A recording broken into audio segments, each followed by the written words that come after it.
بینندگان عزیز، در روزهایی که مقام عظمای ولایت به پت پت افتاده و زوار نیروی انتظامیش در رفته، توجه شما رو به معرفی یک فیلم سفارشی به نام مفلوک جلب میکنیم. لطفاً مراقب فوران آدرنالین در خون خودتون باشید، چرا که این فیلم بسیار خفنناک میباشندی.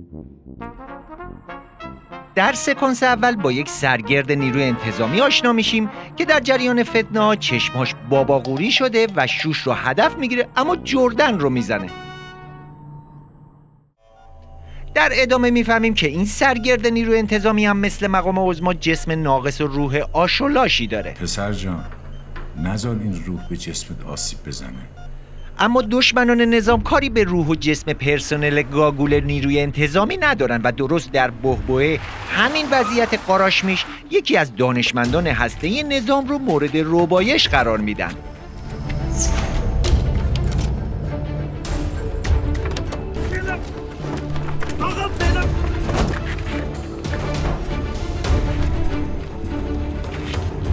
شاید این سوال براتون پیش بیاد که چرا دشمنان نظامی نخاله هسته‌ای رو بودن و چرا اون رو مانند فخریزاده املت نکردن؟ پاسخ رو در سکانس بعدی در میابیم. سلام آقا.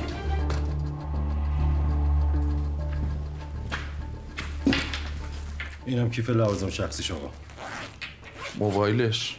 باتری سیم کارتشو در آوردیم. ماشین چی؟ خیالتون راحت آقا. ماشین رو وسط رو ول کردیم، ماشین خودمون رفتیم. اینجاست که قلب بیننده در جیبش میفته و از خودش میپرسه راستی این دشمن نظام با موی دنبه اسبی و سیبیل فلفل نمکی چی از جون نخاله هسته نظام میخواد؟ در ادامه سناریست چند جمله بی سر و ته در دهان بازیگر نقش منفی میچپونه که بیشتر شبیه سخنرانی‌های رئیسیه. ما الان در خدمتتیم. ببین دکتر، یه چیزایی هستش که ما بلدیم و تو هم بلدی. یه چیزایی هم هست که تو بلدی اما ما بلد نیستیم، اما مشتاقیم که یاد بگیریم. ولی تو مجبوری که تمامشون رو تو 2 ساعت به ما یاد بدی. اینجاست که دانشمند ولایت مدار هسته‌ای همچون مقام عظما چک نخورده تسلیم میشه و آدرس سایت‌های هسته‌ای رو به دشمنان نظام میده. آرومو با احتیاط بکنیم.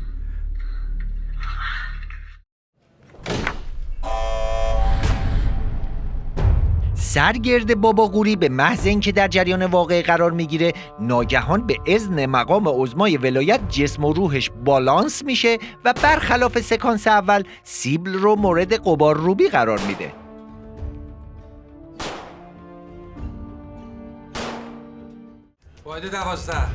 واحد 12 واحد یک عملیات. اکنون اعصاب سرگرد باباغوری خط خطی شده و فرماندهی رو به دست میگیره تا جک و جونورهای نیروی انتظامی رو به سمت دشمنان روانه کنه. استقرار به شکل نامحسوس.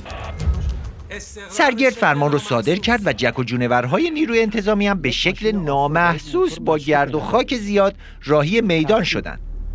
امیر یک، خیلی بی سر و صدا برگردیم به موقعیت قبلی. تمام.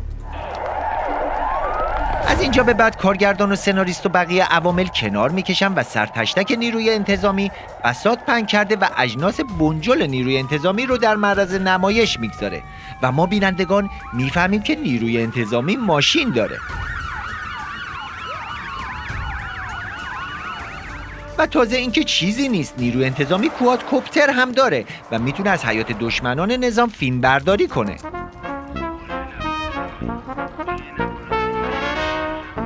همه اینا یک طرف، لگد پرونی ماموران نیروی انتظامی هم یک طرف. آها ژان کلود واندوم، کجایی که این صحنه ها رو ببینی و کلاً فیلم‌های اکشن رو ببوسی و بذاری کنار؟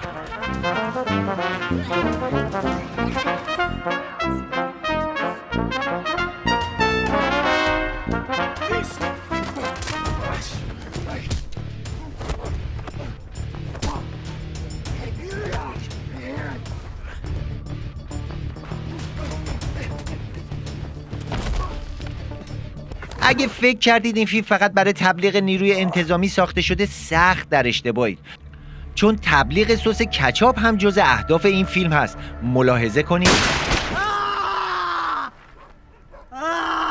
حالا نوبت به سکانس نفسگیر پایانی میرسه که تمام اقتدار نظام رو در خودش جای داده. کل نیروهای انتظامی بسیج شده تا همون یارو موسفیده رو بکشه، آخرم میزنن تو دستش. چلمنا به جای حرفا رو آواز کن، من میخوام برم. زن شرق تیر هوایی.